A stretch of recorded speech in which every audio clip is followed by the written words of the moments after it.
మన రక్షకుడైన యేసుక్రీస్తు ప్రభువారి పరిశుద్ధమైన నామంలో అందరికీ ప్రేమ వందనాలు తెలియజేస్తున్నాను. ఏం చెప్పాడు? ఇది ఖచ్చితంగా ఉండాలి అని ఏం చెప్పాడు అమ్మా? ఒకరు అవసరం కాదు. వెరీ గుడ్ అక్క, థ్యాంక్ యూ. ఎవరాళ్ళు అవసరంగా ఉన్నోళ్ళు? అది మనం అప్లికేషన్ పార్ట్లో నేర్చుకున్నాం. బట్ పేతురు ఏం చెప్పాడు? ఎవరు కావాలంట చర్చిలో? పేతురు ఏమన్నాడు? నైనే ఎవరు? ఒక అపోస్తలుడు కావాలి అంతే. పేతురు కాంటెక్స్ట్లో పేతురు భక్తుడు కోరుకున్న విషయం ఏమిటంటే, ఒకే ఒక కుర్చీలో ఖాళీగా ఉంది, ఆ కుర్చీలో ఒక ఆయన్ని కూర్చోవాలి. ఎవరి కుర్చీ ఖాళీగా ఉందంట? ఎవరి ఉద్యోగం ఖాళీగా ఉంది? అపోస్తలుడుగా కూర్చోవలసిన ఇస్కరియోతు యోధా చైర్ ఉద్యోగం ఖాళీగా ఉంది, అది నింపబడాలి అని పేతురు బాధ. మన బాధ ఆల్రెడీ మనం చెప్పుకున్నాం. చిన్నపిల్లలు కావాలి, పెద్ద యవనస్తులు కావాలి, సైనికులు కావాలి, వ్యవసాయకులు కావాలి, ఆరాధికులు కావాలి. అది మనం అధ్యయనం చేశాం. మంచిది. అలా అవసరాలు, అక్కరతలు, ఉద్యోగాలు ఉన్నాయి. కానీ ఆ కుర్చీల్లో, ఆ ఉద్యోగాల్లో, ఆ వేకెంట్ ప్లేసెస్లో ఎవరిని పడితే వాళ్ళని కూర్చోపెట్టడానికి వీల్లేదు. మరెవరు కావాలంట? అర్హతలు ఉన్నవారు కావాలి. అది ఆఖరి వారం మనం ఏం నేర్చుకున్నామంటే, అవసరతలు ఉన్నాయి కానీ సంఘంలో, లేకపోతే దేవుని పనిలో కోత విస్తారంగా ఉంది, అవసరం ఉంది అని చెప్పుకుంటున్నాం. కానీ ఎవరిని పడితే వాళ్ళని ఆ పని కోసం, ఎవరిని పడితే వాళ్ళని ఆ ఉద్యోగం కోసం భర్తీ చెయ్యము. డాక్టర్ కుర్చీ ఖాళీగా ఉంది. చాలా హాస్పిటల్స్లో వైద్య వృత్తి చేసే డాక్టర్లు ఖాళీగా ఉంది, ఆ పోస్టులు ఖాళీగా ఉన్నాయి. కానీ ఖాళీగా పోస్టులు ఉన్నాయి కదా అని ఎవరిని పడితే వాళ్ళని నింపము. మరెవరు నింపుతాం? అర్హతలు ఉన్న వాళ్ళనే నింపుతాం. సాఫ్ట్వేర్ ఉద్యోగాలు చాలా ఖాళీగా ఉన్నాయి, కానీ ఖాళీగా ఉన్నాయి కదా అని ఎవరిని పడితే వాళ్ళని నింపము. అర్హతలు ఉండాలి, కొన్ని యోగ్యతలు ఉండాలి. అలా ఉంటేనే వాళ్ళని మనం ఆ పొజిషన్స్లో, ఆ ఖాళీ స్థలంలో, ఆ ఉద్యోగాల్లో నింపుతాము. అది సెక్యులర్ లైఫ్లో, భౌతికమైన జీవితంలో, లోక సంబంధమైన ఉద్యోగాల్లో అలా చేస్తాం. మరి దేవుని పనిలో ఇంకెంత గొప్ప యోగ్యతలు ఉండాలా, ఇంకెంత గొప్ప అర్హతలు ఉండాలా? మానవ సంబంధమైన విధానంలోనే అంత ప్రాముఖ్యత ఉంటే, దేవుని కొరకు చేయవలసిన పనులలో ఒక విశ్వాసికి ఇంకెంత యోగ్యత ఉండాలా, ఇంకెంత మరి అర్హతలు, క్వాలిఫికేషన్స్ ఉండాలా అనే సత్యాన్ని మనం నేర్చుకుంటున్నాం. ఇప్పుడు నేర్చుకుంటున్నటువంటి పాఠం అది. దానిలో కొన్ని అంశాలు అపోస్తుల కార్యాల గ్రంథంలోనే కొందరు అర్హతలుంటే కానీ వారిని వాడుకున్నారు అనే సత్యాల్ని అపోస్తుల కార్యాల గ్రంథంలో నుంచి మనం లాస్ట్ వీక్ చూసాం. అయితే ఇంకా కొన్ని స్థలాల్లో ఉన్న వేకెన్సీస్ అంటే భర్తీలు ఉన్నాయి. వాటిల్ని కూడా నింపటానికి అర్హతలు కలిగిన వారు కావాలి. ఏం అర్హతలుంటే ఆ ఖాళీని మనం నింపి ఆ పొజిషన్ని, ఆ ఉద్యోగాన్ని మనం చేయగలుగుతాము ఆత్మీయంగా అనే సత్యాల్ని మనం నేర్చుకుంటున్నాం. దానికి సహాయార్థంగా మనం ఒక సత్యాన్ని, పాఠాన్ని లాస్ట్ వీక్ ప్రారంభం చేశాం. ఏంటిది అది? పెద్దలు ఎలా ఉండాలి కదా. సంఘాన్ని పరిపాలన చేసే అధ్యక్షులు. ఎన్ని పేర్లు చెప్పాడు దానికి? పెద్దలు అని చెప్పొచ్చు, అధ్యక్షులు అని చెప్పొచ్చు, ఇంగ్లీష్లో ఏమని చెప్పొచ్చు? బిషప్. వెరీ గుడ్ నీసి, బాగా చెప్పాడు. బిషప్ అని చెప్పొచ్చు. ఈ పేర్లన్నీ ఒకటే బాధ్యతను పోషించే వ్యక్తిని సూచించే పదాలు, పేర్లు. అలా ఈ పెద్ద అని పిలువబడేవారు, లేకపోతే అధ్యక్షులు అని పిలువబడే వ్యక్తుల జీవితాలు ఏ విధమైనటువంటి యోగ్యతలు, అర్హతలు వీరు కలిగి ఉండాలి. వీరు కలిగి ఉంటే ఆ పనికి వారు సహాయంగా, లేకపోతే అర్హులవుతారు అనే సంగతిని మనం ధ్యానం చేస్తున్నాం. ఎవరి గురించి, ఏ పుస్తకంలో ఆ విషయాలు ఉన్నాయని చెప్పుకున్నాం? వెరీ గుడ్, చెప్పండమ్మా. తిమోతికి రాసిన మొదటి పత్రిక. Very good, good. ఇంకొకటి తీతుకు రాసిన పత్రిక. శబాష్, చాలా బాగా చెప్పారు. ఈ పత్రికల్ని ఇంగ్లీష్లో పాస్టరల్ ఎపిసల్స్ అంటారు. ఏమంటారు? Pastoral apostles. పాస్టరల్ అంటే, పాస్టర్ అంటే ఎవరు? ఇంగ్లీష్లో పాస్టర్ అంటే, తెలుగులో కాపరి, కాపరి కదా, కాపరి పత్రికలు అంటారనమాట.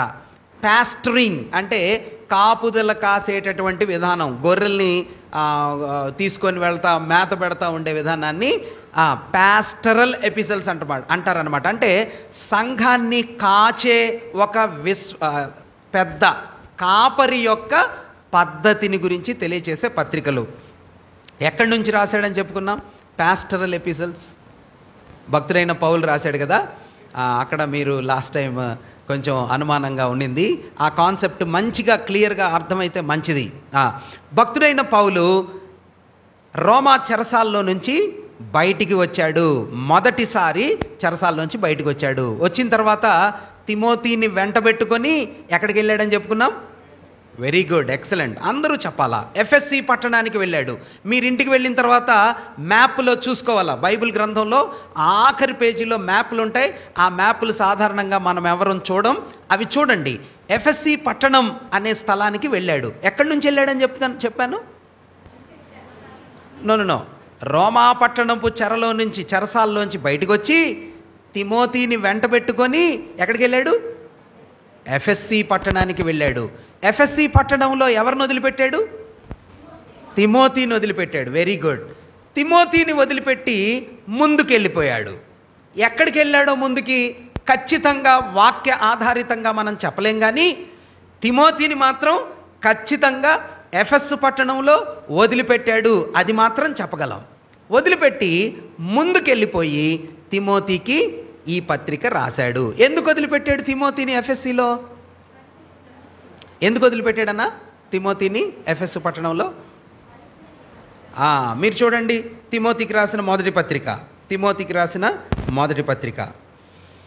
1వ అధ్యాయం. ఎందుకు వదిలిపెట్టాడో, భక్తుడైన తిమోతిని ఎఫెసు పట్టణంలో ఎందుకు వదిలిపెట్టాడో, తిమోతికి రాసిన మొదటి పత్రిక 1వ అధ్యాయం 3-4 వచనాలు చదవండి అన్న ప్లీజ్.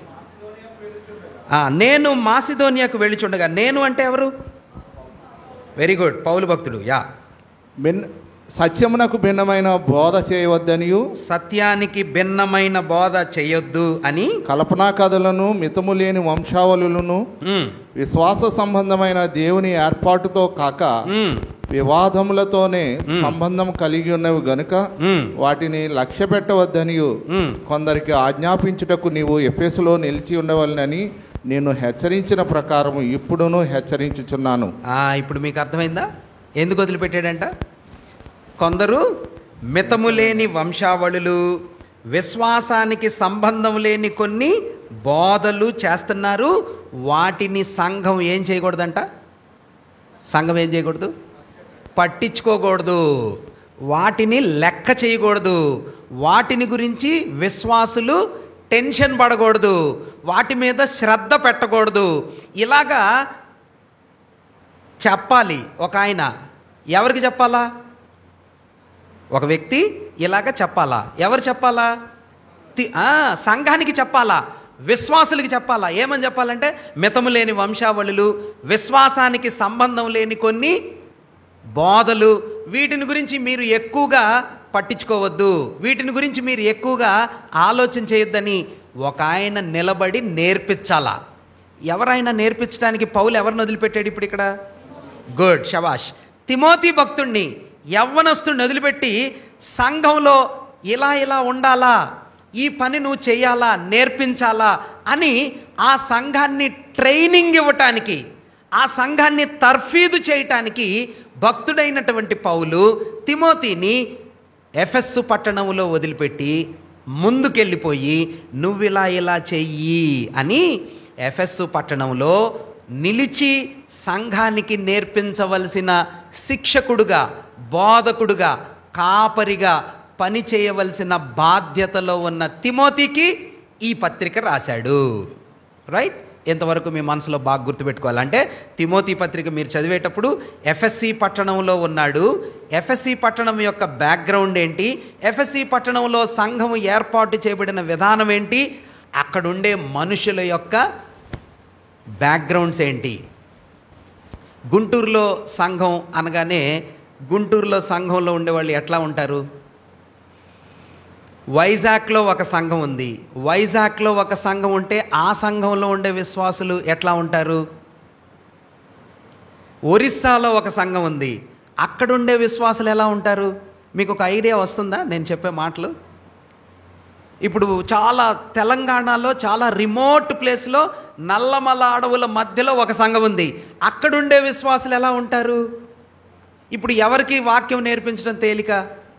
గుంటూరు వాళ్ళకా, వైజాగ్ వాళ్ళకా, ఒరిస్సా వాళ్ళకా, లేకపోతే తెలంగాణలో మారుమూల ఉండే వాళ్ళకా? ఎవరికి తేలిక వాక్యం నేర్పించడం? ఎందుకు? ఎందుకమ్మా?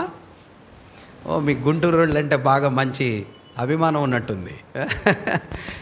ఎందుకంటే చదువుకున్న వాళ్ళు ఉన్నారు, ఎక్కువ క్రైస్తవం తెలిసిన వాళ్ళు ఉన్నారు, వాక్యం ఎక్కువ వినేవాళ్ళు ఉన్నారు, కాబట్టి వీళ్ళకి చెప్పటం. సో ఇప్పుడు ఇక్కడ ఒక సేవకుడు ఉన్నాడు అనుకోండి, తేలిక. భక్తుడైనటువంటి పౌలు తిమోతిని అట్లాగా విడిచిపెట్టాడు, ముందుకు వెళ్ళాడు.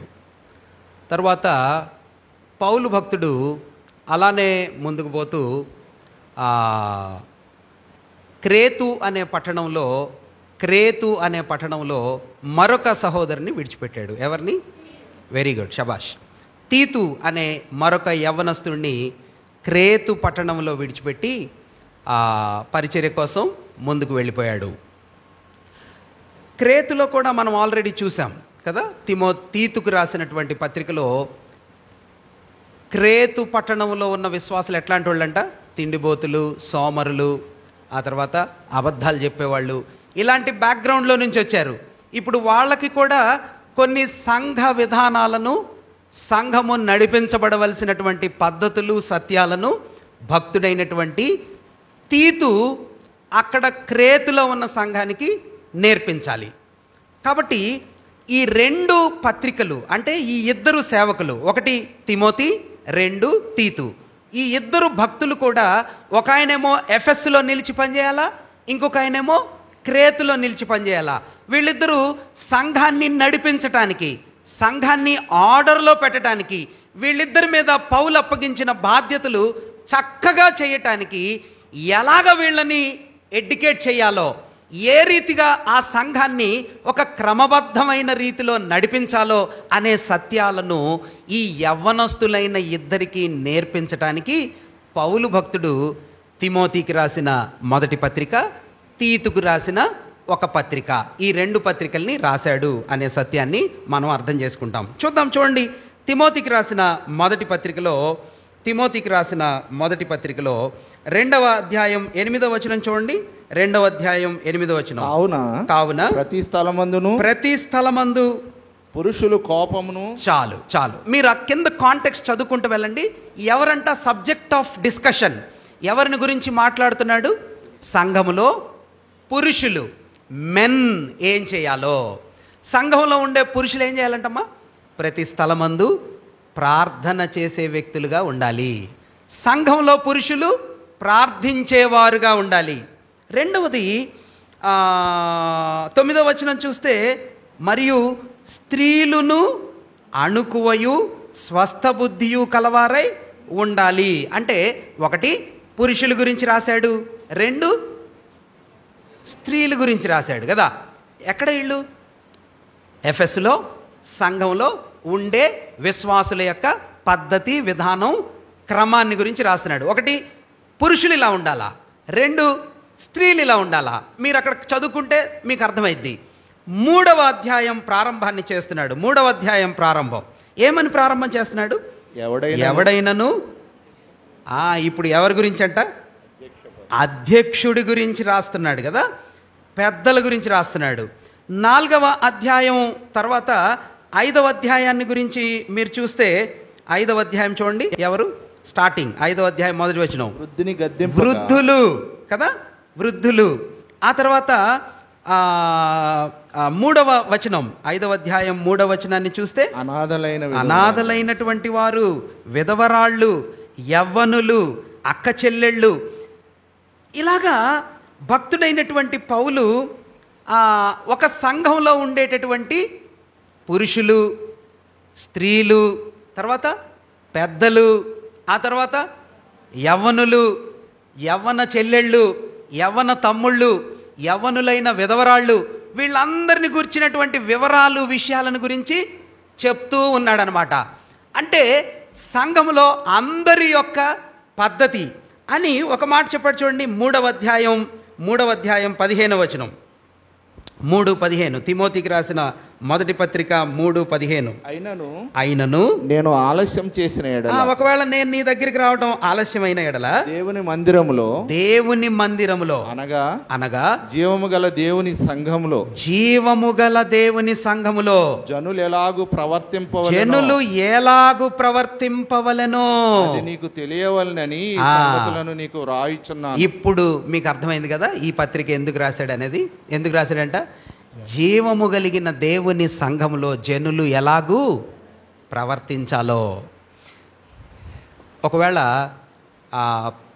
ప్రెసిడెంట్ ఆఫీస్లో మీకు ఒక ఉద్యోగం వచ్చిందనుకోండి. ప్రెసిడెంట్ ఆఫీస్లో ఉద్యోగం వస్తే మీరు ఎలా చేస్తారు? ఆ ఉద్యోగాన్ని ఎలా చేస్తారంటే ఎంత సమర్పణతో చేస్తారు? నా అర్థం, ఆలస్యంగా వెళ్తారా? ప్రెసిడెంట్ డిన్నర్ ఇచ్చాడు. ప్రెసిడెంట్ ఒక డిన్నర్ ఆర్గనైజ్ చేశారు. ఆ ప్రెసిడెంట్ డిన్నర్ ఆర్గనైజ్ చేస్తే మీరు మామూలు పిచ్చి బట్టల్లో వెళ్తారా? ఎలా వెళ్తారు? చాలా పర్ఫెక్ట్గా కదా, చాలా ప్రత్యేకంగా, ఆ హోదాకి, ఆ పిలుపుకి తగ్గట్టుగా వెళ్తారు కదా. ఇక్కడ భక్తులైన పౌలు ఏమంటున్నాడంటే, మీరు లోకంలో ఒక హోదాలో, ఒక స్థాయిలో ఉంటే ఎంత ప్రత్యేకంగా మీరు అనుకుని వెళ్తారో, మీ ఉద్యోగం, మీ పని ప్రెసిడెంట్ ఆఫీస్లో కాదు, లేకపోతే ప్రైమ్ మినిస్టర్ ఆఫీస్లో కాదు, ఈ లోక సంబంధంగా పిలువబడేటటువంటి ఘనతలు, ఆధిక్యతలు, గొప్పతనాలు ఉండే స్థలంలో కాదు. ఈ పని, ఈ బాధ్యత ఎక్కడంట?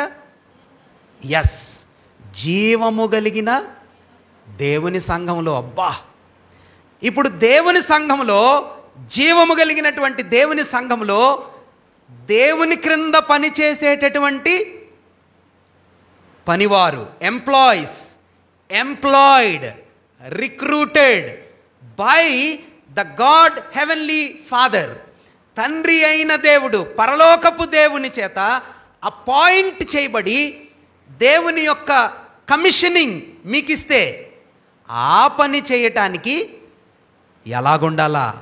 ప్రభు చిత్తమైతే రేపటి దినం యవ్వన తమ్ముడు కొత్త న్యూ అపాయింట్మెంట్ ఆర్డర్ తీసుకొని మన మధ్యలోంచి ఒక ఉద్యోగానికి వెళ్తాడు. ఫన్నీ, ప్రభు చిత్తమైతే రేపు ప్రయాణమై వెళ్తాడు. ప్రార్థన చేయాలి మనం. ఒకవేళ ఒక ఉద్యోగానికి వెళ్ళేటప్పుడు అన్నీ సిద్ధం చేసుకొని, ఏమీ ల్యాబ్స్ లేకుండా డాక్యుమెంట్స్ పెట్టుకోవాలా, సర్టిఫికెట్స్ పెట్టుకోవాలా, సిద్ధపడాలా. అమ్మో, మన ఆఫీసర్స్ ముందు ఎక్కడ అయోగ్యులంగా కనబడకూడదు. అంత జాగ్రత్త మనం తీసుకుంటే, భక్తుడైనటువంటి పౌలు అంటున్నాడు, జీవము కలిగిన దేవుని సంఘములో జనులు. ఎంత గొప్ప మాట చూడండి. అలాగైతే జీవము కలిగినటువంటి దేవుని సంఘంలో అధ్యక్షులకి, పెద్దలకు కొన్ని యోగ్యతలు ఉండాలి, కొన్ని అర్హతలు ఉండాలి అని భక్తుడైన పౌలు చెప్పడాన్ని మనం చూస్తాం. ఆఖరిసారి మనం చెప్పుకున్నాం కదా, ఆఖరి వారం అందులో ఎన్ని క్వాలిఫికేషన్స్ ఉండాలని ఉన్నాయని చెప్పుకున్నాం. 16 క్వాలిఫికేషన్స్ ఉన్నాయని చెప్పుకున్నాం. నేను ఇలాగా ఫాస్ట్గా మీరు చదివితే వాటిని కష్టంగా ఉంటుందని మీరు చూస్తూ ఉండండి, నేను చెప్తా ఉంటాను. 2వ వచనం నుండి 3వ అధ్యాయం, తిమోతికి రాసిన మొదటి పత్రిక 3వ అధ్యాయం 2వ వచనం నుండి 8వ వచనం వరకు, లేక 7వ వచనం వరకు మధ్యలో ఉన్న గుణాలు, లక్షణాలు నేను చదువుతున్నాను, మీరు గమనించండి. 1, నిందారహితుడు. 2, ఏకపత్ని పురుషుడు. 3, మితానుభవము కలవాడు. 4, స్వస్థ బుద్ధి గలవాడు. 5, మర్యాదస్తుడు. 6, అతిథి ప్రియుడు.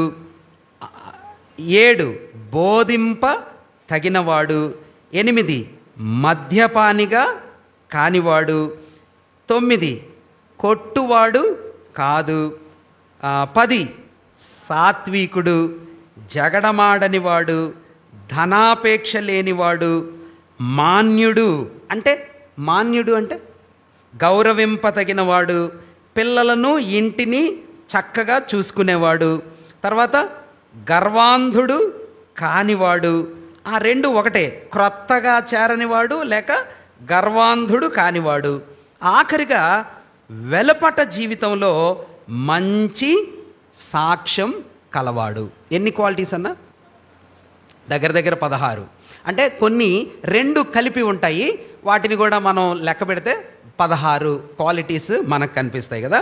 ఒకటి, నిందారహితుడు, ఏకపత్ని పురుషుడు, మితానుభవము గలవాడు, స్వస్థబుద్ధి గలవాడు, మర్యాదస్తుడు, అతిథి ప్రియుడు, బోధింపదగినవాడు, మద్యపాని కానివాడు, కొట్టేవాడు కానివాడు, సాత్వికుడు, జగడమాడనివాడు, ధనాపేక్ష లేనివాడు, గౌరవింపదగినవాడు, గర్వం లేనివాడు, క్రొత్తవాడు కాదు, పాత వ్యక్తి అయి ఉండాలా.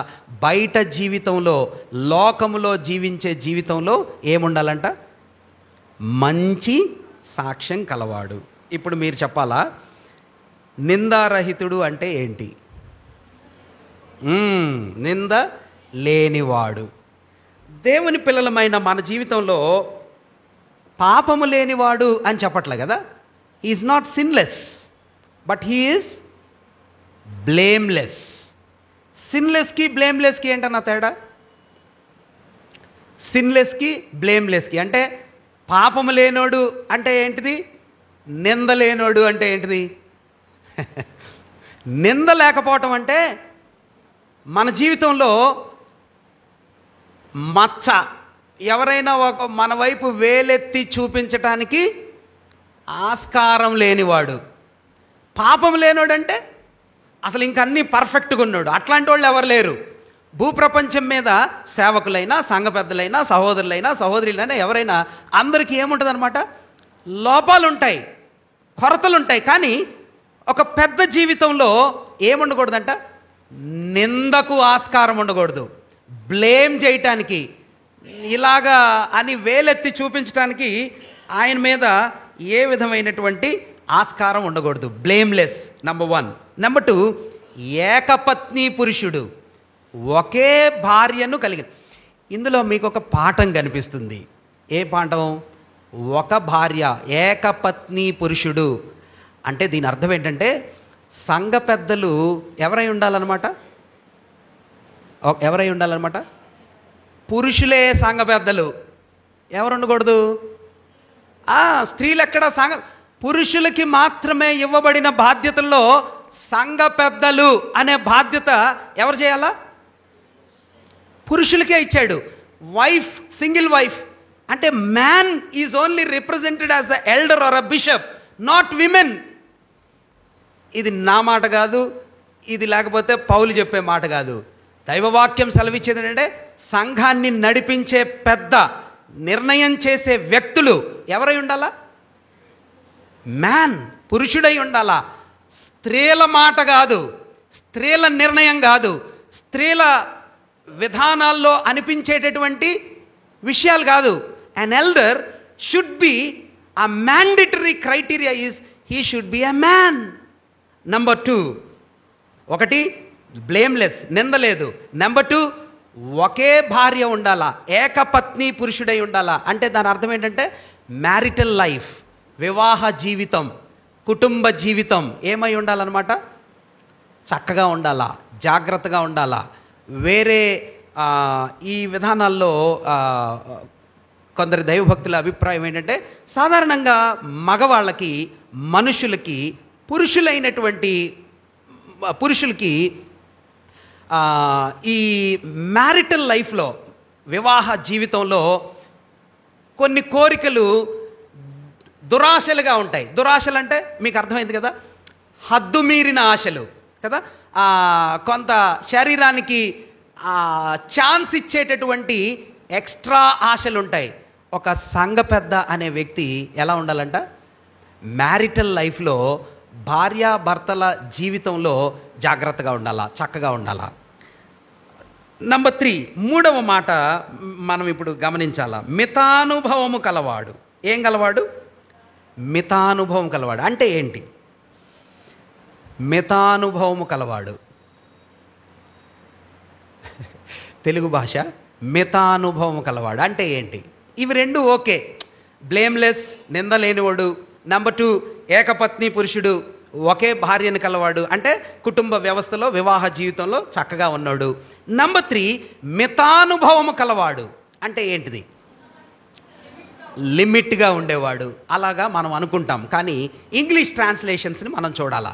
ఎందుకంటే తెలుగు అంత స్పష్టంగా మనకి ఆ ట్రాన్స్లేషన్స్ అర్థం కానప్పుడు నేను చేసే పని మీరు కూడా చేయాలా. ఎవరు చేసేదేనా అంటే మూల వాక్యం, మూల పదం, రూట్ వర్డ్స్ అంటారు కదా, ఆ రూట్ వర్డ్స్ ఏమి ఉపయోగించారో యాక్చువల్గా అసలు మనం హెబ్రూ లేకపోతే కొత్త నిబంధన అయితే గ్రీక్ భాషల్లో చదవాలి.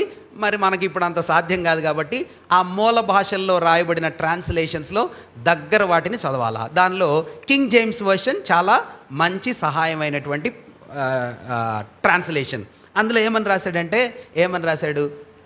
An elder should be a vigilant man. Vigilant అంటే ఏంటన్నా? ఇప్పుడు మన తెలుగులో ఏమన్నాడంటే మితానుభవము కలవాడు. ఇంగ్లీష్లో ఏమన్నాడు? విజిలెంట్. ఇప్పుడు మనందరికీ తెలుసు కదా, ఒక డిపార్ట్మెంట్ ఉంటుంది. ఏం డిపార్ట్మెంట్? Vigilance department. ఏం చేస్తారు వాళ్ళు? చెక్ చేస్తారు. ఒక్కొక్క షాప్కి వెళ్ళి ఏం చేస్తారు బాబు? రైడ్ చేస్తారు. అది క్వాలిటీ ఉందా లేదా? Vigilance department. ఒక సంఘ పెద్ద అనే వ్యక్తి ఏం చేస్తాడంట? ఎలా ఉంటాడంట? సంఘంలో విజిలెంట్గా ఉంటాడు. అంటే దాని అర్థం ఏంటంటే మెలకువగా ఉంటాడు. దానికి ఇంకొక పర్యాయ పదం కూడా రాశాడు, సోబర్ అని కూడా రాశాడు. సోబర్ ఆర్ విజిలెంట్, రెండు దగ్గర భావాలు కలిగినవే. విజిలెంట్ అంటే ఏమిటంటే, ఇప్పుడు ఏదైనా ఒక విషయం జరుగుతుందనుకోండి, సంఘ పెద్దట ఈ సందర్భం, ఈ సంఘటన ఏదైనా జరుగుతున్నప్పుడు దీని యొక్క పర్యవసానం ఎలా ఉంటుంది? ఇప్పుడు మనం ఇలానే వెళ్తూ ఉంటే దీని యొక్క రిజల్ట్ ఏమైద్ది? ముందే ఆ ప్రమాదాన్ని పసిగట్టి, ఆ జరగబోయే నష్టాన్ని పసిగట్టి జాగ్రత్తతో అలర్ట్నెస్ని క్రియేట్ చేసేవాడు. దీనికి అతి సమీపమైన భావాన్ని తెలియచేసే మాట ఏమిటంటే, పాత నిబంధనలో ప్రాకారాల మీద ఎవరుంటారు? బోరలూదేవారు ఉంటారు. బోరలూదేవాళ్ళు అంటే, ప్రాకారాల మీద బోరలూదేవాళ్ళు అంటే మనం దాన్ని అర్థం చేసుకోలేం. పాత రోజుల్లో అంటే చాలా పాత రోజుల్లో కళింగ రాజులో, లేకపోతే నైజాం రాజులో, లేకపోతే హైదరాబాద్ నవాబులో పరిపాలించే టైంలో, కత్తులతో యుద్ధం చేసుకునే టైంలో ప్రాకారాల మీద ఎవరుంటారు? గార్డ్, సెక్యూరిటీ ఉంటారు. ఆ సెక్యూరిటీ ఏం చేస్తాడు తెలుసా? ఏం చేస్తాడు? దూర సూచితో చూస్తూ ఉంటాడు. వాడి పని ఏంటి? 24 అవర్స్ చూస్తూ ఉండటమే. ఏం చూస్తాడన్నా 24 అవర్స్? ఎగ్జాక్ట్లీ. శత్రువు ఎవడైనా ఇటువైపు తిరుగుతున్నాడా, శత్రువేమైనా మన ప్రాకారాలకి సమీపంగా వస్తున్నాడా, ఒకవేళ వాడు కానీ అట్లాంటిది ఏదైనా ఒక గుర్రం కానీ ఒక వ్యక్తి కానీ అనుమానాస్పదంగా పరిగెట్టడం కానీ రావటం కానీ చూస్తే ఈ గోడ మీద ఉన్నాడు ఏం చేయాలా? బోర ఊదుతాడు. ఎందుకు ఊదుతాడు బోర? ప్రాకారం లోపలున్న పట్టణమంతా ఏమవ్వాలంట? అలర్ట్, మెలకువ, ఏదో ప్రమాదం వస్తుంది. చూడండి, గమనించండి. మితానుభవము కలవాడు అంటే హీఈస్ విజిలెంట్. దేని కొరకు విజిలెంట్ అంటే, సంఘములో జరిగే సంబంధాలు, సంఘములో జరిగే విధానాలు, దేవుని సంఘంలో జరిగే విషయాలని ఈ సంఘ పెద్ద బైనాక్యులర్స్తో చూసినట్టుగా చూస్తూ ఉంటాడంట. ఈ సిస్టర్ బిహేవియర్ ఎట్లా ఉంది, ఈ బ్రదర్ బిహేవియర్ ఎట్లా ఉంది, పాటలు ఎట్లా ఉన్నాయి, ఈ సహోదరుడు వాక్యం ఎలా చెప్తున్నాడు, ఈ సిస్టర్స్ లేకపోతే ఈ వస్తువులు, ఈ విషయాలు, ఈ పద్ధతులు, ఈ విధానాలు, సిట్యువేషన్ అండ్ పీపుల్, వ్యక్తులను గురించి, విధానాలను గురించి పెద్ద విజిలెంట్గా ఉంటాడు. ఉండి జడ్జిమెంట్ చేస్తాడు.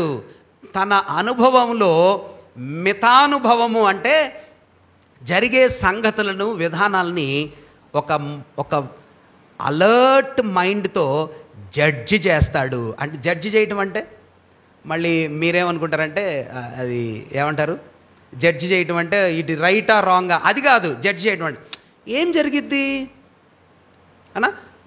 ఇప్పుడు మా పాపను బైపీసీలో జాయిన్ చేశాము, ఫ్యూచర్ ఎలా ఉంటుంది, ఏం జరగచ్చు, ఏ కోర్సుకి వెళ్తే ఏం జరిగిద్ది. ఇంజనీరింగ్ జాయిన్ చేశాడు, ఇంజనీరింగ్ చేస్తే ఏమైద్ది, మంచి ఉద్యోగం వచ్చింది, ఎంత ప్యాకేజ్ వచ్చింది, అట్లా. ఇప్పుడు మన పిల్లల గురించి మనం దీన్ని ఏమంటారంటే జడ్జిమెంట్, అసెస్మెంట్. భక్తుడైనటువంటి పౌలు అంటాడు ఒక పెద్ద విజిలెంట్గా ఉంటాడు, మితానుభవంగా ఉంటాడు. పరిస్థితులను, పద్ధతులను, సంఘాన్ని, సమూహాన్ని, వ్యక్తులను, సంఘాన్ని, ఈ సంఘ పెద్ద ఏం చేస్తాడంటే విజిలెంట్గా చూస్తూ ఉంటాడు, జడ్జి చేస్తాడు కదా.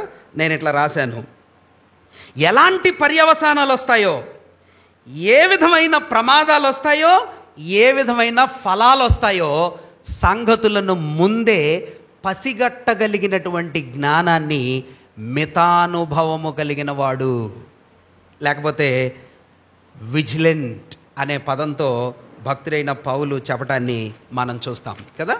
రెండవ మాట చూడండి, రెండవ మాట స్వస్థ బుద్ధి గలవాడు అన్నాడు కదా.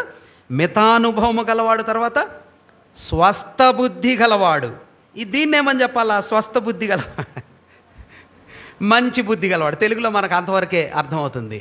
ఇంగ్లీష్లో ఏమని రాశారో చూడండి, ఒకవేళ ఉంటే. ఈజ్ చెప్పండి సిస్టర్. హాస్పిటాలిటీ, ఇంకా పైన ఆతిథ్యం ఇచ్చేవాడు. హాస్పిటాలిటీ అంటే దానిపైన రెండవ వచనం మీరు చెప్పాలా. రెండవ వచనం, 3వ అధ్యాయం 2వ వచనం. He is blameless, he is vigilant, and then sober. Yes, very good. Sober. Sober అంటే ఏంటన్నా? సోబర్ ఆర్ తెలుగులో స్వస్థ బుద్ధి. స్వస్థ బుద్ధి.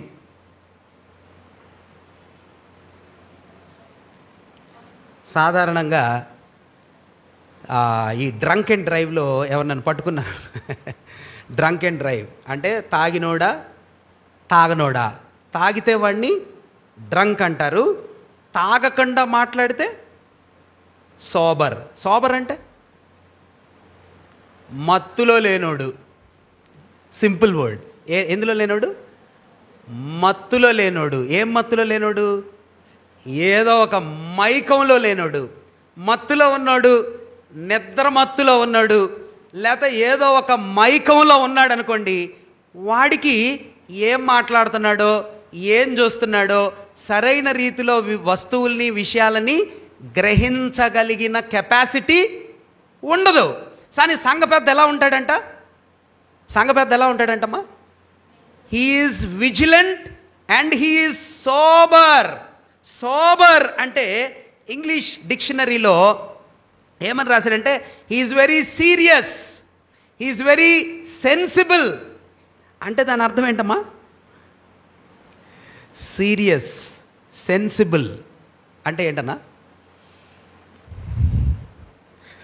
స్వస్థ బుద్ధి అంటే దేన్ని కూడా నెగ్లిజెంట్గా చూడ్డంట. నెగ్లిజెంట్ అంటే నిర్లక్ష్యంగా దేన్ని చూడ్డు. సువార్త అంటే సీరియసా, నాట్ సీరియసా అన్నా? ఇప్పుడు సంఘంలో సహోదరులు సభ, ఇది సీరియసా, సీరియస్ కాదా?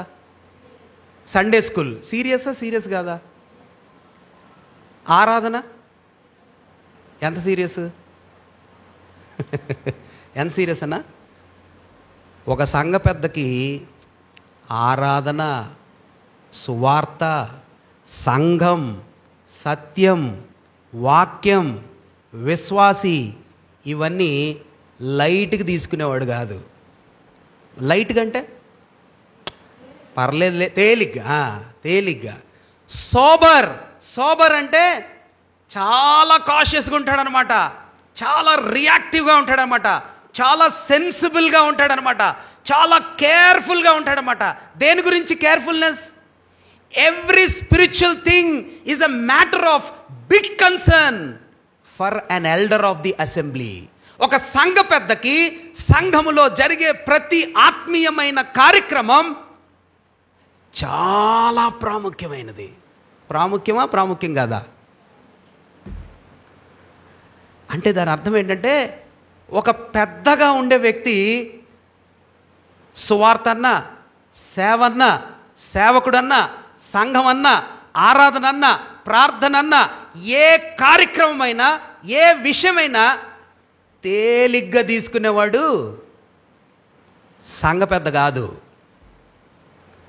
బైబిల్ క్లాస్ అన్నా, ప్రార్థనా సభ అన్నా, చిన్నపిల్లల కార్యక్రమం అన్నా, పెద్దవాళ్ళ కార్యక్రమం అన్నా, గొప్పోళ్ళు వచ్చినా చిన్నోళ్ళు వచ్చినా, ధనికులు వచ్చినా పేదలు వచ్చినా, ఏ విధమైన సువార్థికుడైనా ఆనరబుల్ కదండి. ఎవరు ఇలా చూసేది? స్వస్థ బుద్ధి. స్వస్థ బుద్ధి అంటే ఈ వ్యక్తి యొక్క, ఇది బుద్ధి అంటే బుద్ధి ఉంది బుద్ధి లేనోడు ఆ భావన కాదు. మనకు తెలుగులో అలాంటి భావనలు కనిపిస్తున్నాయి. స్వస్థ బుద్ధి అంటే మంచి బుద్ధి ఉన్నాడు అన్న, గుడ్ నేచర్ అన్న, అది కాదు. గుడ్ నేచర్ కాదు. He is very serious, he is very particular. ఈ కార్యక్రమం ఎలా జరగాల, ఈ సేవ ఎలా జరగాల, ఈ పర్టికులర్ విషయం ఎంత జాగ్రత్తగా ఉండాలా, ఎవరిని పిలవాలా, ఎవరిని పిలవకూడదు, ఎంత మేరకు ఇది ఉండాలా, వీటన్నిటి గురించి very very very particular, very serious. ఎవరైనా దాన్ని, ఆ పదాన్ని సూచించే మాట ఏమని చెప్పాడు? ఏమని చెప్పాడు? స్వస్థ బుద్ధి. ఇంగ్లీష్లో సోబర్. దేవుని మహాకృప వల్ల నేను నార్త్ ఇండియాలో అనేక స్థలాల్లో నేను తిరిగినప్పుడు, చూసినప్పుడు, చేసినప్పుడు చాలా మంచి గొప్ప డైనమిక్ సంఘ కాపరులు, పెద్దలు, నాయకులతో చాలా సమీపంగా పనిచేసే ధన్యత, చాలా సమీపంగా వాళ్ళ జీవితాలను నేర్చుకొని చూడగలిగే కృప ప్రభు నాకు ఇచ్చాడు. పాతది ఇప్పటికీ కూడా మలయాళీస్ ఎక్కువ మంది మంచి సంఘ పెద్దలు, నాయకులు ఉత్తర భారతదేశంలో ఎక్కువ మంది ఎవరు ఉంటారంటే, ఎక్కువ మంది మలయాళపు లాంగ్వేజ్ నుంచి, అంటే మలయాళీసే ఎక్కువ మంది ఉంటారు. నేను చూశాను. కాన్పూర్లో 3.5 సంవత్సరాలు ఉన్నాను, బెల్గాంలో 5 years ఉన్నాను. సుమంత్ అవలే నా పెళ్ళికి కూడా వచ్చారు బైబిల్ క్లాస్కి. అక్కడ అందరూ చాలా రిచ్ పీపుల్ ఉండేవాళ్ళు. బెల్గాం సంఘంలో అందరు పిల్లలు అమెరికాలో ఉంటారు, అందరూ ధనికులే. ఎక్కువ శాతం మంది సంఘంలో అందరూ బాగా ఫైనాన్షియల్గా బాగా రిచ్ పీపుల్ ఉండేవాళ్ళు. బైబిల్ క్లాస్ అంటే ఒక్కొక్కసారి 5 మంది 3 వచ్చేవాళ్ళు. నేను కూడా రెగ్యులర్గా వెళ్ళేవాడిని బైబిల్ క్లాస్కి. దగ్గర దగ్గర 10-12 కిలోమీటర్లు మా ఇల్లు దూరంగా ఉండేది. నేను ఖచ్చితంగా వెళ్ళేవాడిని. డ్యూటీ చేసి వచ్చి మళ్ళీ బైబిల్ క్లాస్కి అటెండ్ చేసేవాడిని. ఆ సంఘ పెద్దని నేను చూసేవాడిని. అక్కడ ఐ థింక్ 7 or 7:30 అనుకుంటాను టైము. 1 hour బిఫోర్ వస్తాడు. ఎవరు? ముసలాయన. ఆయన వైఫ్ స్కూటీ మీద వస్తారు. 1 hour ముందు వస్తాడు. ఎంతమంది వస్తారు ఆ బైబిల్ క్లాస్కి? ఆయనకి తెలుసు, ఖచ్చితంగా తెలుసు ఎంతమంది వస్తారంటే 5 మంది కంటే ఎక్కువ మంది రారు. But he will be waiting, he will be watching. And every Sunday ఆయన బ్రతికినన్నాళ్ళు, మేము అక్కడి నుంచి వచ్చేసిన తర్వాత ఆయన ప్రభు దగ్గరికి వెళ్ళిపోయాడు. ఆయన ఇలా చెప్పేవాడు. చాలామంది సంఘ పెద్దలు ఆయన్ని పాయింట్అవుట్ చేయడానికి ట్రై చేసేవాళ్ళు, కానీ ఆయన ఒకే మాట అనేవాడు, you tell me where I'm wrong. ఏమనేవాడు? You tell me where I'm wrong. నాకు బాగా గుర్తుండేది. మీరు నాకు చెప్పండి, నేను ఎక్కడ తప్పు చేస్తున్నానో నేను సరి చేసుకుంటా. కాన్పూర్లో ఉన్నాను. మన సేమ్ గుంటూరు లాంటి కల్చరే. Guntur culture in the sense ట్రాఫిక్లో కాటేజ్ మీటింగ్స్కి వెళ్ళేవాళ్ళం. కాటేజ్ మీటింగ్స్ అంటే అక్కడ గృహాలలో కోటాలు పెట్టుకునేవాళ్ళం. అక్కడ మీకు తెలుసు, ఓపెన్గా పెట్టడానికి ఉండదు, చాలా కఠినమైన పరిస్థితులు ఉండేవి. 6 గంటలకి సభ అంటే 4 గంటలకి ఇంటి దగ్గర నుంచి బయలుదేరేవాళ్ళం. మా దగ్గరికి వచ్చి మమ్మల్ని కూడా పికప్ చేసుకొని ఆయన కారులో తీసుకెళ్ళేవాడు. 4 o'clock సభ. ఎప్పుడు? 6 o'clock. మేము ఎప్పుడు బయలుదేరేవాళ్ళం? 4 o'clock. ఒకవేళ మేము డ్యూటీ నుంచి ఆలస్యంగా వస్తే ఒక పర్టికులర్ ప్లేస్లో వెయిట్ చేస్తూ ఉండేవాడు. మామూలు ఇంటి దగ్గర నుంచి కాకుండా ఆయన పర్టికులర్ ప్లేస్ దగ్గర నుంచి వెయిట్ చేస్తూ ఉండేవాడు. ఆయన క్లోజింగ్ టైం కూడా అట్లే ఉంటుందిలేండి. స్టార్టింగ్ టైం అట్లే ఉంటుంది, closing time. It's not only about time, సమయం ఒక్కటి గురించి కాదు నేను చెప్పేది. హౌ సీరియస్ ఆరాధనలో ఒక్క క్షణం లేట్ అయితే, మన దగ్గరికి వచ్చారు ఆయన, ఇక్కడ నుంచి వాక్యం చెప్పారు వర్గీస్ అబ్రహాం గారు. ఆరాధనలో ఒక్క నిమిషం లేట్ అయితే చాలా భయంకరంగా వాళ్ళ మీద సీరియస్ అవుతాడు. మన ఆంధ్ర ఒక కుర్రోడు బ్యాంక్ మేనేజర్గా అక్కడికి వచ్చి లేట్ అవుతుందని వెనక నుంచి వెనక్కి వెళ్ళిపోయాడు. అక్కడ అట్టిపళ్ళు తిని ఆరాధనకు వస్తారు. 8 గంటలకు ఆరాధన, మనలాగా పక్కపక్కన ఉండవు. హౌ సీరియస్, మీకెంత సీరియస్నెస్ ఉంది. పర్లేదులే, నో నో నో నో, పర్లేదులే నడవదు. ఇంగ్లీష్లో హిందీలో వాళ్ళు ఏమంటారంటే చల్తాయ్. చల్తాయ్ అంటే ఫన్నీ నేర్చుకుంటాడు ఈ పదం వెళ్ళాక. ఏం పదం? చల్తాయ్ సార్. విమానాన్ని కూడా చల్తాయని ఇండియాలో మనకి బోల్డ్ అంత నెగ్లిజెన్స్ అనమాట. చల్తాయ్. సండే స్కూల్ పర్లేదులే, ఎవరో ఒకరు చెప్తే చల్తాయ్. ఓ లేదు, చల్తా నయ్యే, నడవదు. Everything is a serious business. Who considers such way is a man who is able and qualified to be an elder of an assembly. కదా, నెగ్లిజెంట్గా తీసుకుంటా, లైట్గా తీసుకుంటా, చులకనగా తీసుకుంటా, చాలా సీరియస్గా తీసుకునే మనసు బుద్ధి ఉన్నవాడే అలాంటి సంఘ పెద్ద ఉండాలి అంటున్నాడు కదా.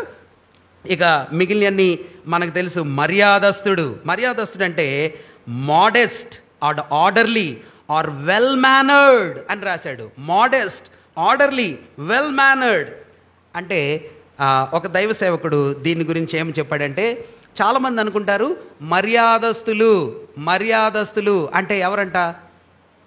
రండి అన్న, ఇంటికి వెళ్ళగానే ఏమంటాం? రండన్నా అని ఇంట్లో చక్కగా కూర్చోబెట్టి వాటర్ ఇచ్చి టీ ఇచ్చి మంచిగా చేసి పంపించేస్తే ఏమైపోయింది? మర్యాదస్తులు. వెళ్ళిపోగానే ఏమంటాం? ఈడొక పెద్ద, వీడికి ఏం తెలీదు పెట్టదు. పదాలు కూడా ఎట్లా వాడుతున్నారు? వీడు వాడే. చాలా జాగ్రత్తగా ఉండాలి కదా. ఒకవేళ మర్యాదస్తుడు అనేవారు ఎవరంటే the man who thinks and the man who lives. ఈ రెండు కలిస్తేనే మర్యాద. చాలామంది అనుకుంటారు అబ్బో సంఘంలో మనం బాగా బిహేవ్ చేయటం, లేకపోతే ఇంటికి వచ్చినప్పుడు బాగా మనం వ్యవహరించడం చాలా మర్యాదస్తులండి. What are you thinking? What is your thinking? If you think, మీ ఆలోచనలో ఒక వ్యక్తిని కిందకి చూసి పైకి ఘనంగా మాట్లాడితే అది మర్యాద కాదు. డబ్బులు లేనోళ్ళేమో, డబ్బులు లేనోళ్ళంటే ఏ బాబు కొంచెం కింద వాళ్ళకేమో ఏముందిలే వాళ్ళు. గొప్పోళ్ళు వస్తే చాలా గౌరవం వాళ్ళకి, మన ఇంట్లో బెస్ట్ థింగ్స్, వాళ్ళకేమో అన్ని శ్రేష్టమైనవి, వాళ్ళనేమో ఘనంగా సన్మానిస్తూ వాళ్ళ చుట్టూ అంతా గౌరవం. కిందోళ్ళు చిన్నోళ్ళు ఏం పర్లేదులే, అది కాదు మర్యాద కదా. What you are thinking, what you are living, what you are preaching, what you are practising, ఈ రెండు కలిస్తేనే వెల్ మేనర్స్. చాలామంది బ్రదర్ వందనాలండి, సిస్టర్ వందనాలండి, బ్రదర్ అసలు మీరు వాక్యం చెప్పేటప్పుడు ఓహో ఎంత అద్భుతం, మంచి పదాలు, చాలా గ్రేట్ వర్డ్స్. వెళ్ళిపోయిన తర్వాత మీకు తెలుసు, నాకు కూడా కొంచెం తెలుసు, అంటే డైరెక్ట్గా తెలీదు, కొంచెం తెలుసు. నా గురించనే కాదు, ఎవరి గురించి అయినా కానీ, if you think that way you are not well mannered man. If you think that way we are not well behaving orderly Christians. దేవుని పిల్లలమైన మన మనస్సులు ఎలా ఉండాలంటే మర్యాదతో కూడినవై, మర్యాదతో కూడినవై. ఒక సంఘ పెద్ద మర్యాదస్తుడుగా ఉండాలట. ఇంకొక మాట అన్నాడు కదా, అతిథి ప్రియుడు. ఎవరంటమ్మా? అతిథి ప్రియుడు. సిస్టర్ చెప్పారు హాస్పిటబుల్, హాస్పిటాలిటీ, ఆతిథ్యం, హాస్పిటాలిటీ. ఆ పాత దినాల్లో ఇది చాలా ప్రాముఖ్యమైనటువంటి అంశం. ఏది? హాస్పిటాలిటీ అనేది చాలా ప్రాముఖ్యమైన అంశం. ఒక స్థలం నుండి ఇంకొక స్థలానికి సేవకులు వెళ్ళేవాళ్ళు, ఒక దగ్గర నుంచి ఇంకొక దగ్గరికి సేవకులు వెళ్ళేవాళ్ళు. ఎక్కడ ఉంటారు? రీసెంట్గా నేను మా తమ్ముడు మాట్లాడుకుంటా ఉంటే ఒకళ్ళ గురించి చెప్తా ఉన్నాడు. సంఘంలో అందరూ ఇలా మన సంఘం గురించి కాదు, మన సంఘం ప్రభు కృప వల్ల చాలా మంచి ఆతిథ్యం ఇచ్చే విషయంలో అసలు నంబర్ 1 అని చెప్పాలా, నంబర్ 1 అని చెప్పాలి. నేను అనేక సంఘాలు స్థలాలు చూసా, కానీ మన సంఘంలో ఉన్న సమర్పణ, ఆతిథ్యం, ప్రేమ చాలా కొద్ది స్థలాల్లో ఇలాంటి విధానాలు ఉంటాయి. అది మన సంఘానికి ప్రభు ఇచ్చిన గొప్ప ధన్యత. దాన్ని మనం తగ్గకుండా ఇంకా ఎదిగేలాగా చూసుకోవటం చాలా సంతోషం. సేవకులు చాలా దూర స్థలాల నుంచి వచ్చారట. ఒక సంఘ పెద్ద ఎప్పుడు ఆయనే అకామిడేట్ చేస్తాడట, వాళ్ళ ఇంట్లోనే ఉంటారట. అయితే ఆ సంఘ పెద్ద ఇట్లా అన్నాడంట, మిగిలిన సంఘ పెద్దలతో కలిసి కూర్చొని, మరి సేవకులు ఎప్పుడు వచ్చినా మా ఇంట్లోనే ఉంటున్నారు, మేమే వాళ్ళని చూస్తున్నాం, ఇప్పుడు మేము వృద్ధులం అయిపోయాం, మాకు చాలామంది పిల్లలు ఉన్నారు, ఇల్లు సరిపోవట్లేదు, మరి ఈ భారాన్ని సంఘ పెద్దలు అని మీరు కూడా ఉన్నారు కదా, మీరు కూడా దీన్ని పంచుకుంటే మంచిది, ఒక్కొక్క పూట ఏదైనా వీలైతే మీరు కూడా వాళ్ళకి డిన్నర్, లంచ్ అలాంటివి ప్రిపేర్ చేస్తే బాగుంటుంది అన్నాడంట. అంటే ఆ సంఘ పెద్దలు అన్నారంట, మిగిలిన వాళ్ళు ఏమని ఉంటారు మీరు గెస్ చేయండి. మన సంఘం వాళ్ళు అయితే ఓ వండర్ఫుల్ అన్న, మా ఇంటికి పంపించండి అని అంటారు. దట్ ఈస్ జనరలీ మన దగ్గర ఉన్నటువంటి నా వరకు నాకు తెలిసినంత వరకు. వాళ్ళలో ఒక సంఘ పెద్ద అన్నాడంట, జొమాటోలు ఉన్నాయి కదన్నా అన్నాడంట. ఏమున్నాయంటన్నా? స్విగ్గీ ఉంది కదన్నా అన్నాడంట. ఎవరి కోసం? సేవకుల కోసం. రిటైర్డ్ అయిపోయారు, పెద్ద పెద్ద పొజిషన్స్, మంచి సేవ విధానాల్లో నుంచి ఆయన పోలీస్ డిపార్ట్మెంట్స్ వీటిలోంచి రిటైర్డ్ అయిపోయి చాలా చక్కగా ఉన్నాడు. కానీ ఏమన్నాడంట, స్విగ్గీ జొమాటోలు ఉన్నాయి కదా, మీరెందుకు అంత టెన్షన్ పడుతున్నారు? చూడండి, స్విగ్గీ జొమాటోలకి ఆతిథ్యం ఇచ్చేవాడు. ఒక దైవభక్తుడు ఏమని రాశాడంటే, ఒక చిన్న దీనిలో ఒక సంఘ పెద్ద ఇల్లు అందరూ రావటానికి, కూర్చోటానికి, అందరూ సంతోషంగా డిస్కస్ చేయటానికి ఓపెన్గా ఉండాలంట. ఆతిథ్యం ఇచ్చే ఇల్లు ఓపెన్గా ఉండాలంట, స్వాతంత్రం ఉండాలంట. పదండి అన్న దగ్గరికి వెళ్ళి మాట్లాడదాం, పదండి అన్నతో కొద్దిసేపు సమయం గడుపుదాం, పదండి అన్నతో మనం ఆ సేవకునితో, ఆ సహోదరునితో మనం స్వతంత్రంగా చెప్పుకుందాం అని అనుమతి ఉన్న, అవకాశం ఉన్న, యాక్సెస్ ఉన్న గృహమై ఉండాలా. ఎవరిది? ఆతిథ్యం ఇచ్చే వ్యక్తి. ఆతిథ్యం ఇచ్చే వ్యక్తి ఒక పూట కాదు, ఆతిథ్యం ఇచ్చే ఇల్లులాగా ఉండాలా. అవును, ఒక్కొక్క మరి ఈ మోడర్న్ టైమ్స్లో పరిస్థితులు చాలా డిఫరెంట్గా ఉన్నాయి. మనం కూడా వైజ్గా ఉండాలా, వెళ్ళేవాళ్ళు జాగ్రత్తగా ఉండాలా, రిసీవ్ చేసుకునే వాళ్ళ కన్సర్న్ మనం చూసుకోవాలా. కొన్ని సందర్భాల్లో నాకు చాలా కష్టంగా ఉంటుంది. బ్రేక్ఫాస్ట్ చేయము, వాక్యం చెప్పి అట్లా బయటికి రాగానే చాలామంది ఏం చేస్తారు, అన్న ప్రార్థన చేయండి అన్నాడు. 3 o'clock అయిపోయింది. లోపల ఒక్కొక్కసారి నాకు జనరల్గా ఎర్లీగా తినే అలవాటు ఉంది అనుకో, భోజనం. సో అట్లా భోజనానికి కూర్చోగానే ఎవరైనా ఒక సహోదరుడు వచ్చారనుకోండి, అప్పుడు ఎట్లా ఉంటుంది? We should be cautious. అంటే ఇది 2 వైపులా ఉండే పనే. కానీ ఒక సంఘ పెద్ద అనే వ్యక్తి అర్హతలలో చెప్తున్నటువంటి మాట ఉంటే, he should be a man whose house is open. ఆతిథ్యం ఇచ్చే గృహమై ఉండాలా. 4వదిగా బోధింప సమర్థుడు. ఎవరంటన్నా? బోధింప సమర్థుడు. ఉందా మాట? చదవండి అన్నది ప్లీజ్. బోధింప తగిన వాడునయ్యుండి మద్యపానీయు కొట్టువాడు. చాలు. బోధింప తగిన వాడు. ఎవరన్నా బోధింపదగినవాడు? ఎప్పుడు బోధింపదగినవాడు అవుతాడు అంటే, బోధించగలిగిన శక్తి గలవాడు ఎప్పుడు అవుతాడు? జ్ఞానం ఉన్నప్పుడు. ఇంకా అన్న నేను ఎప్పుడు బోధించడానికి మీ ముందు సమర్థుడిని అవుతాను? మంచి ఉద్యోగం చేసినప్పుడు, బాగా ఇంగ్లీష్ వచ్చినప్పుడు, లేకపోతే ఇంకా చాలామంది సేవకులతో తిరిగినప్పుడు, అన్నీ బాగా అవగాహన వంట పట్టించుకున్నప్పుడు, ఇది కాదు. బోధింప సమర్థుడు అంటే దాని భావం ఏమిటంటే, సంఘ పెద్ద అనే ఆయన నిరంతరం నేర్చుకునేవాడు. ఎప్పుడు బోధిస్తాడు?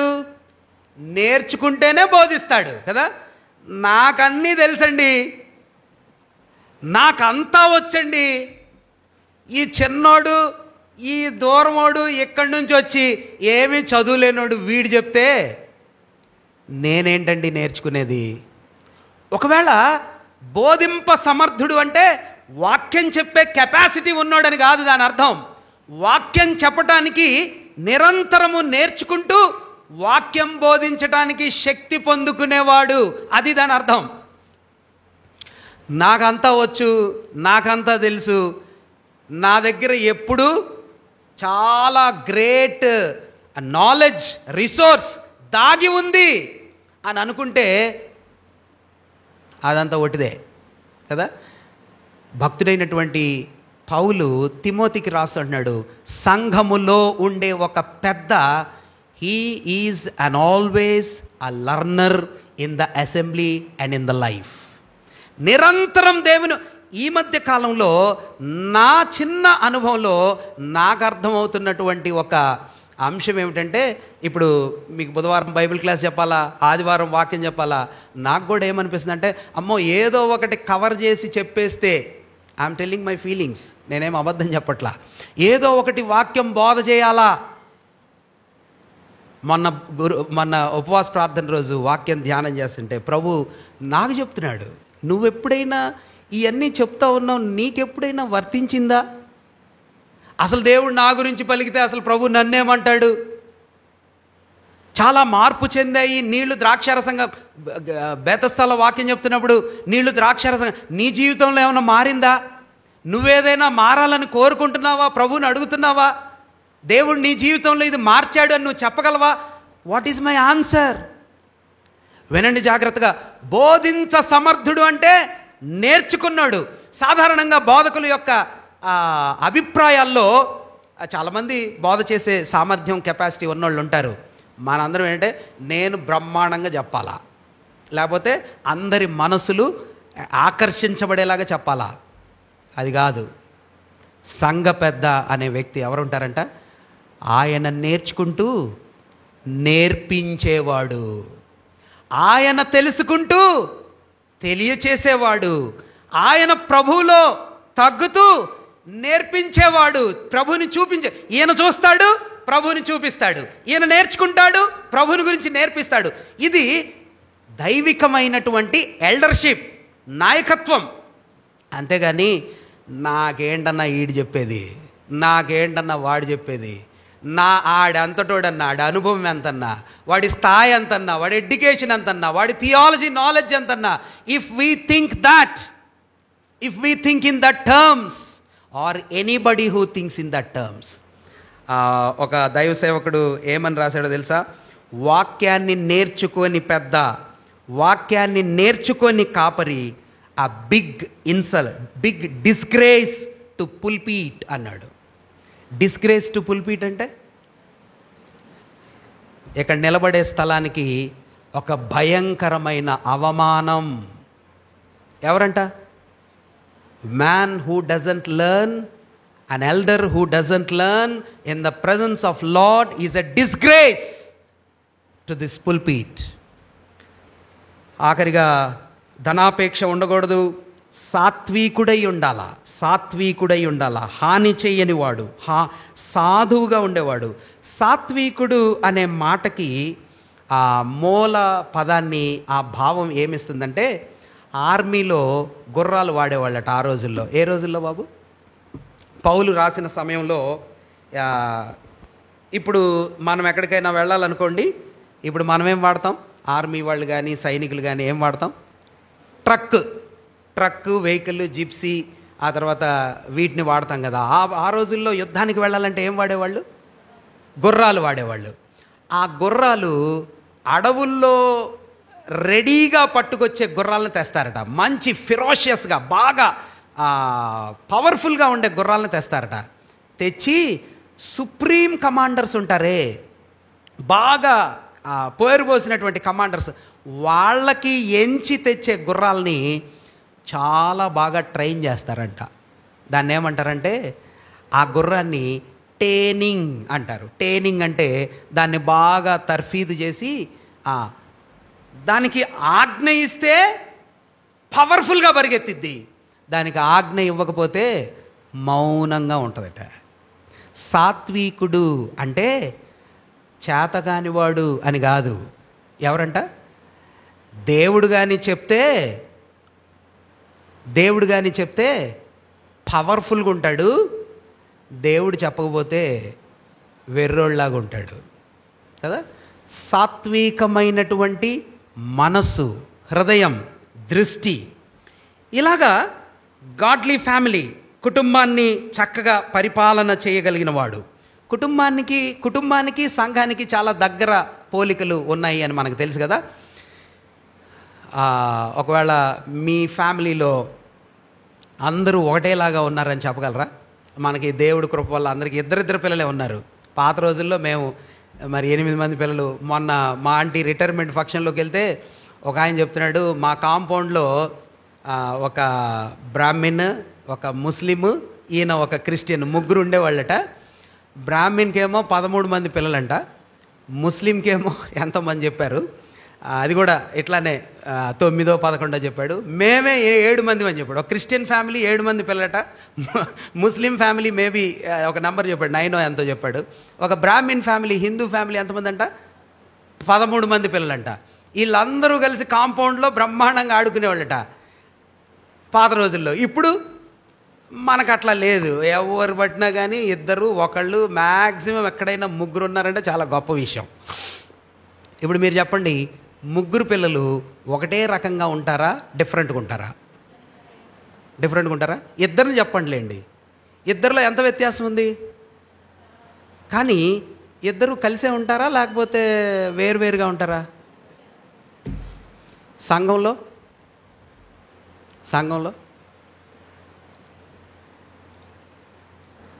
ఎలా ఉంటారు? ఇప్పుడు దాకా ఇది ఆఫ్ ఉన్నట్టుంది. సంఘంలో ఎలా ఉంటారు? సంఘంలో మనం అనుకుంటాం అందరూ మాలాగే ఉండాలా. ఎలా ఉండాలా? మాలాగే ఆలోచించాలా? కాదు. సంఘములో చాలా డిఫరెన్సెస్ ఉంటాయి, డైవర్సిటీ ఉంటుంది, రకరకాలైనటువంటి మనుషులు ఉంటారు.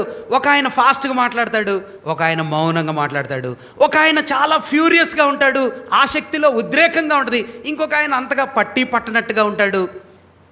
ఒక యవనస్తుడు ఎక్కువ తింటాడు, ఇంకొక యవనస్తుడు అసలు భోజనం గురించి ఆలోచించడు. ప్రియమైన సహోదరులారా, వీళ్ళందరికీ ఈ పెద్ద అనే వ్యక్తి ఉన్నాడే, ఈయన ఏం చేయాలంట?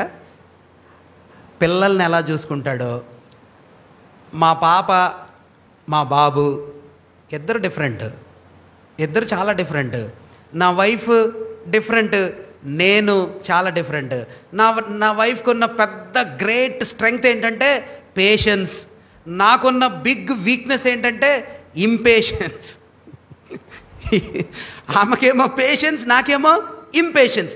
నాకున్న బిగ్ స్ట్రెంగ్త్ ఏంటంటే కమ్యూనికేషన్, ఆమెకున్నటువంటి బిగ్ వీక్నెస్ ఏంటంటే సైలెన్స్.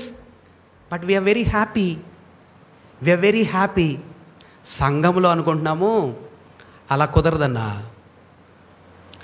నాలాగా ఆలోచించుడు, నేను అనుకునేది వేరు, ఆయన అనుకునేది, ఆయన బిహేవియర్ వేరు, నా బిహేవియర్, ఇద్దరం different. So let us go divided. సంఘ పెద్ద అని ఆయన ఇంటిలో పిల్లలందరినీ, పెద్ద కూతురు ఒక రకం, చిన్న కొడుకు ఇంకో రకం, అయినా ఇద్దరిని ప్రేమిస్తున్నాంగా, అయినా అందరం కలిసే ఉంటున్నాంగా, డైవర్సిఫైడ్ నేచర్ని ఇంట్లో మెయింటైన్ చేస్తున్నాంగా, సంఘంలో కూడా మెయింటైన్ చేయాలా. ఒకడు బాగా చదువుతాడు, ఇంకొకటి ఇంట్లో సరిగా చదవడు. ఒకడు స్పోర్ట్స్ ఆడతాడు, ఇంకొకడు అసలు స్పోర్ట్స్ పోడు. ఒకడు మొబైల్ చూస్తాడు, ఇంకొకడు పుస్తకాలు చదువుతాడు. We are maintaining it. డిఫరెన్సెస్ని, డీవియేషన్స్ని, డైవర్షన్స్ని కుటుంబంలో ఆనందంగా మేనేజ్ చేస్తున్నాగా, సంఘంలో కూడా అలాగా మేనేజ్ చేయగలిగినటువంటి దృష్టి కలవాడు కదా. గాడ్లీ టెస్టిమనీ, మంచిది. ఇలాగా ఇవి ఒక సంఘ పెద్దకు ఉండవలసినటువంటి ప్రాథమికమైన అర్హతలు అంటున్నాడు కదా. 3వ అధ్యాయం 8వ వచనం కూడా చూడండి. 3వ అధ్యాయం 8వ వచనం. అలాగుననే పరిచారకులు మాన్యులయుండి ద్విమనస్కులను మిగుల మద్యపానాశక్తులను దుర్లభాన్ని అపేక్షించువారునై ఉండక విశ్వాసమర్మమును పవిత్రమైన మనస్సాక్షితో గైకొనువారై ఉండవలెనని, మరియు వారు మొదట పరీక్షించబడవలెను, తరువాత వాడు అనింద్యులైతే పరిచారకులుగా ఉండవచ్చును. ఇప్పుడు ఇది ఎవరి గురించిన అర్హతలు అన్నా? ఇవి మొదట ఎవరి గురించిన అర్హతలు? పెద్దలను గురించి అర్హతలు. ఇప్పుడు ఎవరిని గురించి? పరిచారకులను గురించి ఇప్పుడు మనం డిస్కస్ చేయలేము. కానీ మాన్యులు అంటే ఏంటి దాని అర్థం? మాన్యులు తెలుగు అనా? గౌరవింపదగిన వారు, రెస్పెక్టబుల్, ఆనరబుల్. సంఘ పెద్దలకి ఎలాంటి క్వాలిటీస్ ఉండాలో పరిచారకులకు కూడా అలాంటివి ఉండాలా. కానీ పరిచారకుల గురించి అంటున్నాడు, they should be honourable people. వాళ్ళు గౌరవింపదగిన వారై ఉండాలా. రెండో మాట ఏమన్నాడు? ద్విమనస్కులు. ద్విమనస్కులు అంటే చెప్పండి, మీరు ముందే చూసేశారు. అయితే ఏంటన్నా ద్విమనస్కులు అంటే? సిస్టర్ చెప్పారు, ఇంకెవరు గమనించలే ఆ మాట. సురేష్ అన్న గమనించారా? సువార్తకు చెప్పారు. కింద 1, 2 అని నెంబర్ వేశాడు. ద్విమనస్కులు అని కింద 2 అని నెంబర్ వేసి ఏమన్నాడన్నా? 2 నాలుకలు గలవారు. ఎవరు వీళ్ళు? పరిచారకులు. ఉంటాయన్నా 2 నాలుకలు అన్నా? ఉంటాయా అంటున్నాడు.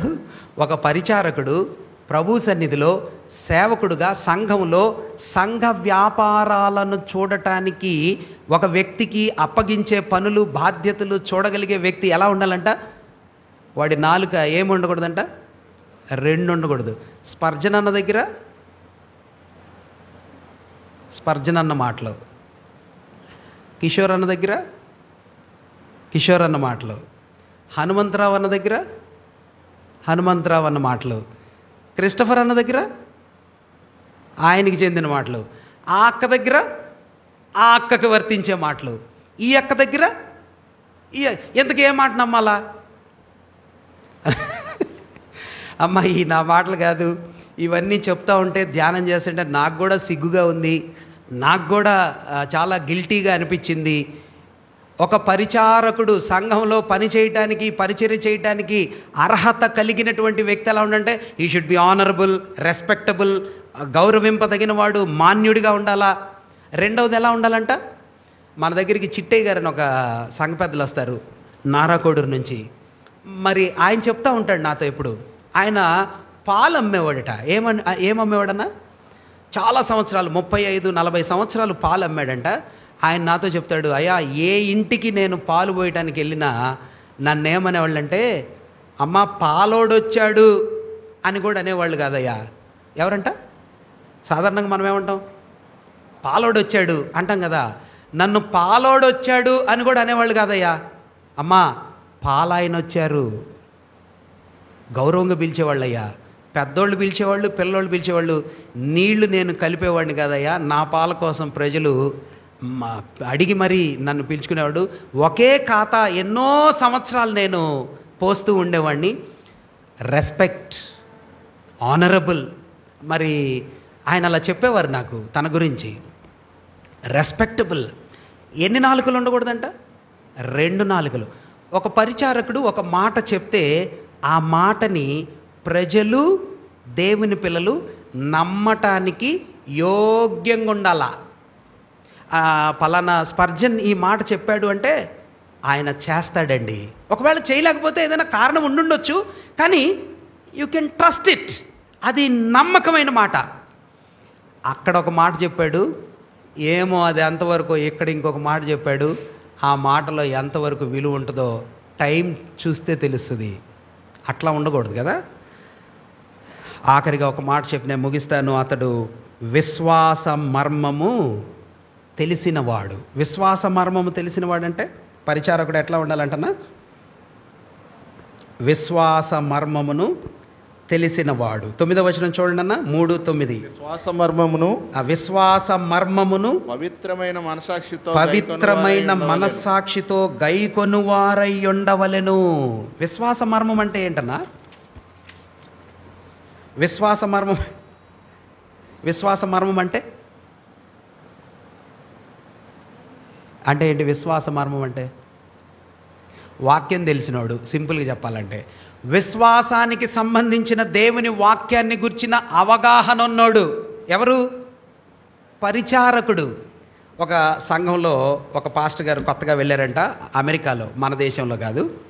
వెళ్తే ఆ సంఘంలో ఈ పాస్టర్ గారు వాక్యం చెప్తా ఉంటే, ప్రీచర్ వాక్యం చెప్తా ఉంటే, అక్కడ ఉన్నటువంటి డీకన్స్ అంటే పరిచారకులు, ఈ డీకన్స్ అన్నారంట, ఇది మా సంఘంలో వర్తించదు అన్నారంట. అంటే ఈ ప్రీచర్ అన్నాడంట, ఇది ఎందుకు వర్తించదు? దేవుని వాక్యంలో ఉన్నది కదా నేను చెప్తుంది అన్నాడంట. అంటే ఆ డీకన్స్ అన్నారంట, మా సంఘంలో ఒక బుక్ ఉంది, దానికి మేము గ్రీన్ బుక్ అని పేరు పెట్టాం. ఏం బుక్ అంట? Green book. గ్రీన్ బుక్లో సంఘంలో ఎలాంటి నిర్ణయాలు చేయాలా, ఎలాంటి విషయాలు మేము ప్రతిపాదించాలా, ఎక్కడికి వెళ్ళాలా, ఎక్కడికి వెళ్ళకూడదు, ఎవరిని పిలవాలా, ఎవరిని పిలవకూడదు, ఇవన్నీ మేము రాసుకున్నాం. నువ్వు చెప్పేది ఈ గ్రీన్ బుక్కి వ్యతిరేకంగా ఉంది అన్నాడంట. అప్పుడు ఆ ప్రీచర్ అన్నాడంట, you and I are not suppose to follow the green book, but which book అన్నా చెప్పండి? ఆ హోలీ బుక్. ఏం బుక్ అన్నా? ఒక సేవకుడికి, ఒక పరిచారకుడికి, ఒక సంఘ పెద్దకి సంఘములో జరగవలసినటువంటి విధానాలు, విషయాలను గురించి విశ్వాస సంబంధమైన వాక్య సత్యాలు, మర్మాలు ఏమై ఉండాలా? నేర్చుకొని ఉండాలా, తెలుసుకొని ఉండాలా. ప్రతిదీ కరెక్టే. ఆయన వస్తే ప్రార్థన చేయమంటారు, ఈయన వస్తే ప్రార్థన చేయమంటారు, ఆయన వాక్యం చెప్తాడంటాడు, ఈయన వాక్యం చెప్తాడు, అందరూ ఒకటే. విశ్వాస సంబంధమైనటువంటి డిస్టింక్షన్స్, వాక్య లోతులు, విశ్వాస సంబంధమైన విషయాలు ఒక పరిచారకుడికి ఎరిగిన వ్యక్తిగా ఉండాలా. ఇవి పరిచారకుల యొక్క అర్హతలు, గుణాలు, క్వాలిటీస్. ఈ ఉంటేనే ఆయన పరిచారకుడు. ఆ కింద పరిచర్య చేసే స్త్రీల గురించి కూడా రాశాడు. కొండెగత్తెలై ఉండకూడదు. వాటిని ప్రభు చిత్తమైతే మనం తర్వాత చూద్దాం. అర్హతలు లేకపోతే ఉద్యోగం ఇవ్వం, అర్హతలు లేకపోతే ఆ ప్లేస్లో కూర్చోబెట్టాం. ఇది నా కోసం లేకపోతే ఇంకొకళ్ళ కోసం చేసింది కాదు ప్రసంగం. ఇది దేవుని వాక్య లోతును అర్థం చేసుకోవటం కోసం మనం నేర్చుకోవాల్సిన పాఠాలు, సత్యాలు. ప్రభు ఈ తలంపులు మనందరి వినికిల్లో దీవించునుగాక.